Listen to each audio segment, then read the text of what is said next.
Bonjour à tous et bienvenue chez Wanawake City. On se retrouve une nouvelle fois pour une nouvelle vidéo. On parlera sur la confiance en soi. Un thème, une vidéo essentielle dans la découverte de notre identité. Et d'ailleurs, j'espère que vous avez pris le temps de visionner les vidéos précédentes parce qu'elles jouent un rôle important dans cette saison et surtout dans la recherche véritable de notre identité. Je suis accompagnée d'une invitée très spéciale qui est ici et c'est l'évangéliste Samantha Bolosai. Bonjour évangéliste. Bonjour. Comment allez-vous ? Très bien, par la grâce de Dieu. Alors évangéliste, aujourd'hui c'est vous qui allez traiter ce thème, donc sur la confiance en soi. On va essayer. Avant de commencer, j'aimerais que vous vous présentez pour ceux qui ne vous connaissent pas. Bien sûr, donc je suis l'évangéliste Samantha Bolosai. Je suis mariée au pasteur révérend Deogracias Bolosai. Ça fait 6 ans et nous sommes donc des pasteurs d'église, ça fait 1 an et demi. Et nous avons 2 petites filles. Très bien, super. Alors, on va entrer dans le vif du sujet. J'aimerais que vous nous dites en fait qu'est-ce que représente réellement la confiance en soi et surtout nous démontrer l'importance d'avoir confiance en nous. Ok. Alors, je vais bien dire, donc, selon moi, la confiance en soi, c'est une personne qui a confiance en elle. Donc, cette personne-là s'estime être capable de pouvoir faire face à n'importe quelle situation. Cette personne est capable, se dit que je suis capable. J'enlève le côté de la chrétienté. J'enlève le côté du Seigneur parce que c'est 2 choses différentes. Une personne ne peut ne pas avoir confiance en elle, mais parce qu'elle a Dieu, elle a confiance en elle. Mais ça, c'est encore un autre volet. Okay. Là, je parle vraiment d'une personne hors le Seigneur. Okay. Donc, c'est une personne qui a confiance en elle. Donc, elle se dit que je suis capable de faire face à des réalités, à des situations. Je suis capable d'acquérir cette chose-là, ceci, cela. Donc, cette personne croit en elle. La confiance en soi, c'est croire en soi. La confiance en soi, l'estime de soi, c'est pareil. Croire en toi, tout simplement. D'accord, ok, c'est très fort ce que vous êtes en train de dire. Et j'ai une question qui me vient. Mais du coup, d'où provient le manque de confiance en soi ? Ça peut venir de plusieurs facteurs. D'accord. Donc, ça peut être les parents, oui. L'entourage, les amis. Ça peut être des situations qui ont eu lieu dans l'enfance ou des situations qui ont fait que la personne perd confiance en elle. Ça peut être vraiment plusieurs facteurs qui jouent et qui font que la personne n'a plus confiance en elle, malheureusement. Des reproches, des mauvaises paroles, un environnement négatif. Donc, il y a beaucoup de choses qui peuvent faire naître le manque de confiance chez une personne. Là, il faudra un séminaire. C'est très fort ce que vous êtes en train de dire. Et dans ce cas-là, comment une personne qui a grandi dans un environnement négatif, qui a entendu plusieurs reproches négatifs lui concernant, peut gagner confiance en elle ? Là, maintenant, on peut introduire la parole. Non, parce que là, on est quand même des chrétiens, oui. On est des enfants de Dieu. Et une personne qui n'a pas confiance en elle doit s'appuyer sur le Seigneur. C'est pas qu'elle peut, elle doit. La parole de Dieu nous dit qu'une personne qui se confie en l'Éternel puise sa force en Dieu. Donc, tu dois, si tu n'as pas confiance en toi et confiance au moins en Dieu, qui te donnera cette confiance-là ? Donc, même si tu n'as pas confiance en toi, aie confiance en ton Dieu. Parce que je sais qu'il y a beaucoup de jeunes femmes qui n'ont pas confiance en elles à cause de beaucoup de paramètres, de beaucoup de choses qui n'ont pas été traitées. Aujourd'hui, on se retrouve avec des jeunes femmes, 25, 26 ans, 30 ans. Elle n'a pas confiance en elles. Pourquoi ? C'est des choses qu'il faut traiter à la racine. Et des fois, quand elles ne peuvent pas le traiter à la racine, la seule personne qui peut redonner confiance, c'est Dieu. C'est très fort, très percutant. Je pense que vous aussi, vous l'avez constaté.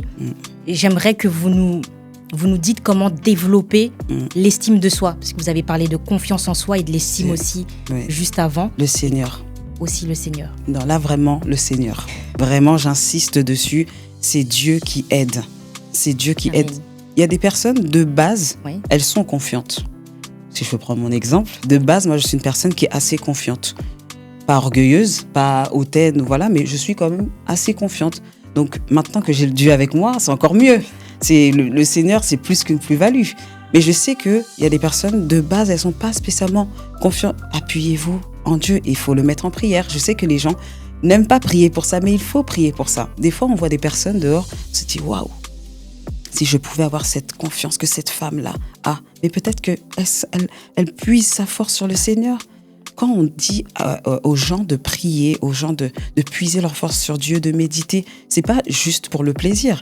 C'est parce que ça procure beaucoup de choses. La prière, c'est bien, mais ça procure aussi cette confiance-là, cette assurance-là, cette chose-là qu'une femme peut dégager. Quand tu la regardes, tu dis d'accord, ok. Quand il y a une femme qui rentre dans une pièce, tu dis ok. Mais c'est le Saint-Esprit. Amen. C'est le Saint-Esprit qui fait ça. Donc, il faut puiser sa force dans le Seigneur. C'est la prière. Il n'y a pas de secret. Il n'y a pas de secret. Nous, on est des chrétiens, je répète. Nous, on est des enfants de Dieu. Le seul secret, notre secret suprême, c'est Jésus-Christ de Nazareth. Donc, il faut s'appuyer sur Dieu. Lorsque tu pries, tu rentres dans ta chambre, tu dis, Seigneur, donne-moi cette confiance. Il va te la donner. Si tu cherches Dieu réellement, il va répondre. Dieu répond. Les gens qui disent que Dieu ne répond pas, c'est parce qu'ils ne le cherchent pas. Dieu répond. Si tu dis, Seigneur, j'en ai marre de ne plus avoir confiance en moi. Seigneur, je n'en peux plus. Donne-moi cette assurance. Mais au travers de moi, une personne qui peut m'aider, Dieu va le faire. Amen. Il ne va pas descendre dans la chambre avec des ailes ou je ne sais quoi. Il peut mettre des personnes au travers de ton chemin pour t'aider à avoir confiance en toi. Tu peux tomber sur l'évangéliste Samantha qui va t'aider, qui va te donner des conseils, qui va être là pour toi comment je peux dire ça, de bonne humeur, avec pas méchamment, pas voilà. Et finalement, avec le temps, tu te rends compte que par les conseils, par ça, cette personne m'a béni. Donc le Seigneur peut le faire de toutes les manières. On dit que Dieu parle tantôt d'une manière, tantôt d'une autre. Il agit comme il veut, il fait ce qu'il veut. Mais toi, tu dois croire en lui. Pour que Dieu te change, pour avoir confiance en toi, de l'estime pour toi, si tu sens que tu n'en as pas, demande au Seigneur, il te donnera. Amen. Et je ne parle pas juste pour parler, c'est des choses vécues. Aujourd'hui, ma fille, elle est là, elle peut témoigner, même si les gens ne la voient pas. Elle peut témoigner quand elle est arrivée à l'église et pas du tout confiance en elle. Pas du tout. Mais aujourd'hui, si je la fais asseoir ici, elle peut témoigner que ça va. Aujourd'hui, quand même, ça va mieux. Elle a confiance en elle, elle prend soin d'elle. Elle est un peu plus coquette, elle est un peu plus, avenante. C'est Dieu. Parce qu'elle a été entourée, accompagnée. Mais à côté de ça, elle a mis aussi Dieu dedans. Amen. Très fort. Comme on dit chez nous, Lilo by Vandi. Donc, on sent qu'il y a quelque chose. Donc, par là, je comprends que si tu es en manque de confiance en toi, tu n'as pas confiance en toi, que tu sois un homme ou une femme, elle est là. Oh, c'est ça. Elle peut t'accompagner. Alors, évangéliste, dites-nous comment une personne peut faire, une personne qui a rencontré plusieurs échecs, comment elle peut faire pour garder cette confiance en soi, parce que ça peut être bousculé aussi. Alors déjà, quand tu rencontres plusieurs échecs, la chose qu'il faut déjà regarder, dans quel environnement est-ce que tu es. Parce que si tu restes dans un environnement où il n'y a que des échecs, mais on va rester là, dans les échecs, sors de là. Sors de là. Je sais que par moment, les parents font partie de ces personnes-là qui n'aident pas. C'est des choses qui existent. C'est des choses qui sont vraiment... Je ne suis pas pour la séparation des enfants avec les parents. Malheureusement, des fois, on a des parents qui ont eux-mêmes... Là, je donne un exemple. Oui. Il y a plusieurs exemples. Des fois, il y a des parents eux-mêmes qui sont brisés et du coup, ils retransmettent ça à leur enfant. Donc, du coup, ils créent cette inconfiance. Je ne sais même pas si ça se dit, mais c'est pas grave. Ils créent cette chose-là qui font que l'enfant n'a plus confiance en lui. Donc, du coup, des fois, dans certaines situations, malheureusement, il faut sortir de là. Parce que tu vas prier, mais l'environnement est toujours là. Donc, dans certains cas, je ne dis pas, attention, de sortir de chez vous. C'est pas ce que je dis. Mais je donne un exemple que dans certains cas, il faut sortir de l'environnement, de là où tu es. Par exemple, pour arrêter cet échec-là, arrêter cette chose qui fait que à chaque fois, tu n'as pas confiance en toi. Des fois, ça peut être les amis. Parce que vous avez parlé d'un échec répétitif. Les amis qui passent leur temps à te dire des choses négatives. Ça existe. Quitte cet ami. Donc, c'est ça que je dis. Ça peut être un lieu, ça peut être des amis, des proches, peu importe. Tu sors d'abord de l'endroit et ensuite, tu te rapproches du Seigneur. C'est toujours lui. Toujours lui. Je ne vais pas vous donner des phrases magiques, des phrases clés. C'est Dieu. Tu sors de l'endroit et tu t'appuies sur le Seigneur. Et bien évidemment, toi aussi, tu fais des efforts sur toi. C'est très fort. J'ai vraiment rien à rajouter. Oh. J'ai une autre question. Comment une personne peut manifester de la confiance en soi, mais tout en étant humble? Parce que le pas vers l'orgueil en tant qu'être humain, c'est très rapide. Comme j'aime le dire, la confiance en soi et l'orgueil, la frontière est très minime. Ça, ce sont des choses qu'il faut aussi, pareil, demander au Seigneur. Lorsque tu demandes que Dieu te donne de la confiance, mais que Dieu fasse grâce, que tu ne sois pas orgueilleuse. C'est vraiment des choses importantes qu'il faut demander dans la prière et même dans le caractère, parce qu'il y a des personnes qui ont confiance en elles, mais dans leur caractère, elles sont déjà de base orgueilleuses. Et là, c'est l'explosion. Parce que de base, tu as confiance. Déjà, que la confiance, quand une personne a confiance en elle, quand on la regarde, on sent qu'elle a confiance. Et quand il y a l'orgueil, ça casse tout. Donc, c'est des choses où il faut vraiment, vraiment, vraiment faire attention. Le Seigneur est notre modèle. Celui qui nous parle de l'humilité, de toujours se considérer petit, de toujours être au service des autres, de toujours être, entre guillemets, quand je dis au plus bas, c'est-à-dire de jamais penser qu'on est meilleur que les autres. La confiance en soi, c'est pas être meilleur que les autres. La confiance en soi, c'est je suis meilleur que ma version d'hier. Tout simplement, je peux faire ça, je suis capable de le faire, j'ai Dieu avec moi. Mais c'est se dire, je suis une femme belle, je suis une femme belle de taille, belle de figure, je peux faire ça, mais ce n'est pas se dire, je suis meilleure que toutes les femmes, qui peut se mettre debout devant moi? Ça, c'est l'orgueil. Il faut faire attention à ce genre de choses. Aux personnes qui nous écoutent et aux personnes qui nous regardent, lorsque tu commences à te comparer aux autres femmes, c'est plus de la confiance en soi, c'est de l'orgueil. Donc il faut, en tant que personne, accepter aussi que dans certains cas, tu peux être orgueilleuse. Dans certains cas, si on te reprend, ma sœur, est-ce que tu es sûre que ça, ce n'est pas de l'orgueil? Il faut accepter.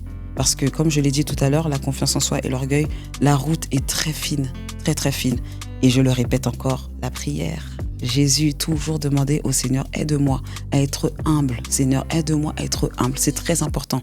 Parce que l'orgueil, ça casse tout. La Bible déclare que Dieu résiste aux orgueilleux. Maintenant, si Dieu te résiste, qui peut être avec toi? Si Dieu te résiste, si tu es orgueilleuse, quand tu arrives dans un endroit quelque part, on ne va pas spécialement te considérer parce que tu es orgueilleuse, tu ne manifestes pas les fruits de l'esprit. Donc, il faut vraiment veiller à cela. Amen, amen, amen, amen. Je pense que vous qui avez suivi cette vidéo, vous avez été donc touchés et bénis. J'en suis convaincue que vous ressortirez avec quelque chose. Donc, si je peux faire un petit résumé, la confiance en soi se résume premièrement sur Dieu. Elle a parlé de Dieu et de Dieu. Oui. Elle a dit quelque chose de très fort. Elle a dit que lorsque tu n'as pas confiance en toi, tu peux le demander dans la prière. En fait, exact. Il n'y a aucune prière bête. Oui. Tout se demande. Exactement. Alors, évangéliste, dites-nous pourquoi c'est important d'avoir confiance en soi.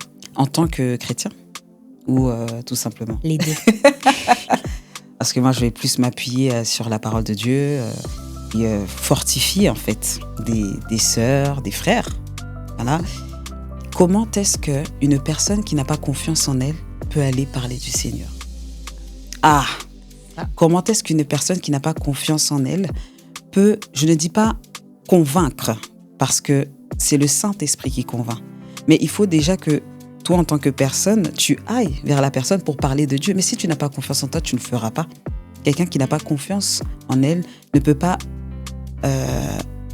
faire certaines choses, ne peut pas, tu veux faire, je sais pas, de l'entrepreneuriat, quelque chose, le Seigneur t'a mis ça et t'a dit que c'est quelque chose que tu dois faire, mais tu n'as pas confiance en toi. Ça veut dire qu'il y a beaucoup de choses que tu ne peux pas faire parce que tu n'as pas confiance en toi. La confiance en soi, c'est très important pour des chrétiens. Nous devons avoir confiance en nous. Tu dois avoir confiance en toi. C'est très important.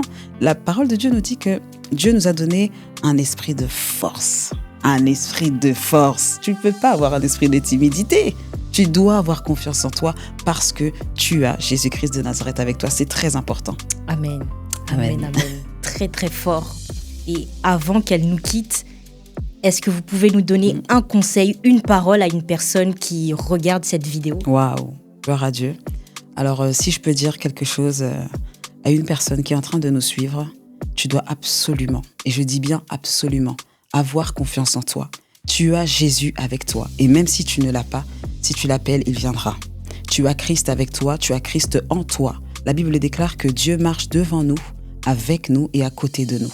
De quoi est-ce que tu as peur? De quoi est-ce que tu as crainte? Et même si tu es dans un environnement qui ne te permet pas d'avoir confiance en toi, sors de là. Rapproche-toi des hommes de Dieu pour que cela puisse t'aider à avoir confiance en toi.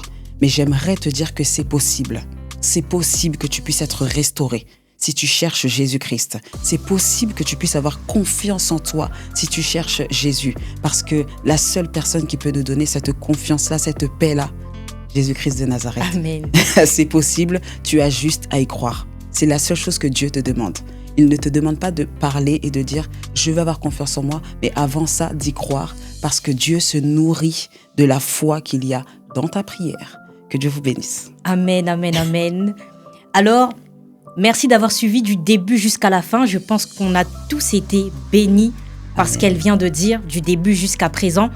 N'hésitez pas à la suivre sur ses réseaux sociaux. Vous les retrouverez sur la vidéo. Amen. Elle est aussi coach en développement personnel sur la confiance en soi. Donc, c'est pour ça que vous sentez quelque chose. En tout cas, soyez bénis. On se retrouve très prochainement pour une dernière vidéo qui clôturera donc la saison de l'identité. Et surtout, n'hésitez pas de nous faire un retour concernant des témoignages si vous en avez, si vous avez été bénis et si vous avez constaté une progression depuis que vous êtes à la recherche de votre identité. À très bientôt. Au revoir. Que Dieu vous bénisse.